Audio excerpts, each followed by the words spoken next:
so hard. But here we come. Slowly but surely. Hello, IMAX! Hello, IMAX! Much better. I'm Jane Giles. I'm Jason Wood, and I agree with Jane. I thought that introduction from Michael was absolutely brilliant. So before we start, I'm going to let Jane speak first, but let's have a round of applause for all the staff tonight and the projectionists who've been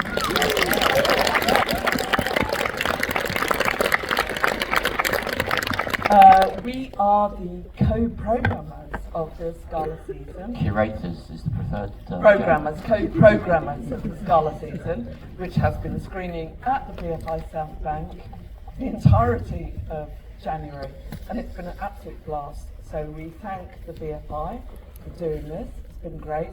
How many people here ever went to an all-nighter at the Scala? Oh, yeah, I thought you were looking kind of old and tired. I think what's really lovely about IMAX, well, many things are lovely about IMAX, but weirdly there's a kind of a correlation with the Scala, a very steep break, a very, very large screen, and I think there are cats here somewhere. There are certainly, mildly psychotic ushers. I know that there's at least one called Vic Roberts who's lurking around in the back row. This is an amalgam of Scala favourites. This combination never appeared together as an all-nighter, but Jason and I thought, why not? We'll do a sort of tribute to what the all-nighters were in spirit. So I think we managed to capture something of that feeling, and I hope you agree.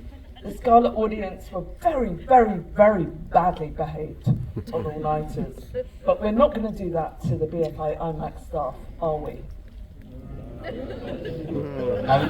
No deaths.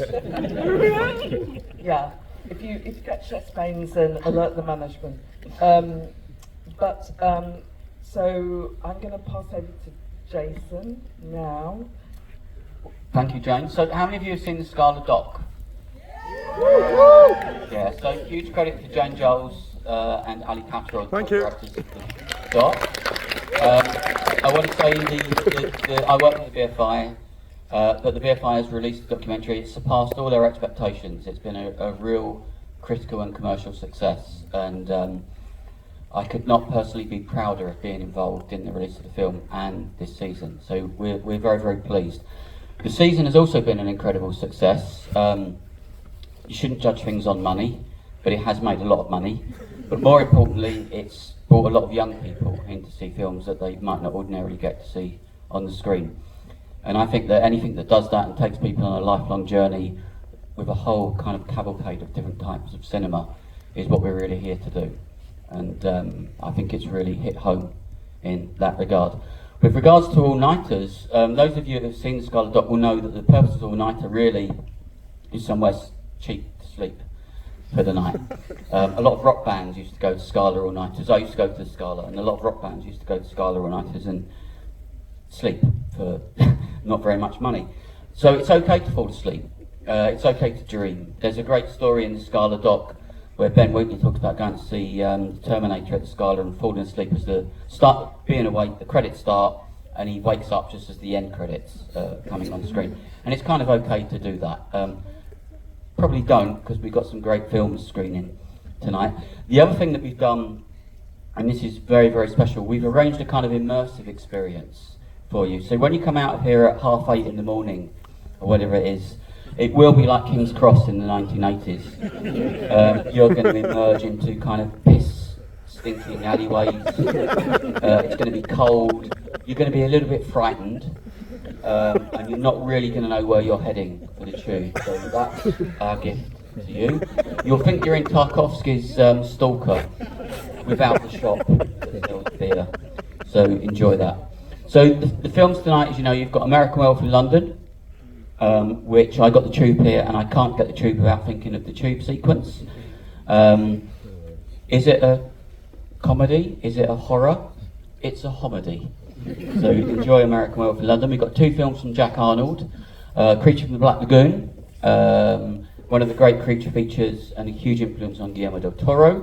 And we're going to be doing, if you forgive me, one advertising plug, we're doing a restoration of Del Toro's Kronos, and at some point we'll be doing a complete Guillermo del Toro restoration, which will also involve the IMAX. So Creature from the Black Lagoon. We also have Jack Arnold's The Incredible Shrinking Man, which is one of the kind of staples of the atomic sci-fi films. You have David Cronenberg's Videodrome. During the season I introduced Salo, and I think alongside Videodrome, they're 2 films that have a really radical philosophy. I'm a massive fan of Cronenberg's Videodrome. It's also got one of the best performances from a pop star in it, in Deborah Harry. So enjoy that. What have I missed? What else have we got tonight that I've missed? Nightmare on Elm Street. Oh yeah, so anybody who's seen the film before, as I'm sure you all have, apart from my daughter, who I know hasn't seen it. Be quiet! You've seen it, child.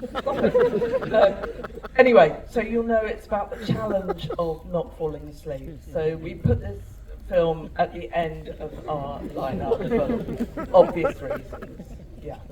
But we hope you have a great night. We thank you for coming out. We thank you for supporting what we're doing. Scala, with 3 exclamation marks, is still on general release. There's Jane and Ali on a replacement rail service tomorrow to Woodbridge to do a Q&A. So they've worked really hard for the documentary. We're very grateful. So it is still out there. We've got some more. If you haven't seen it, why the fuck not, quite frankly. But we have some more screenings here at NFT BFI South Bank next week.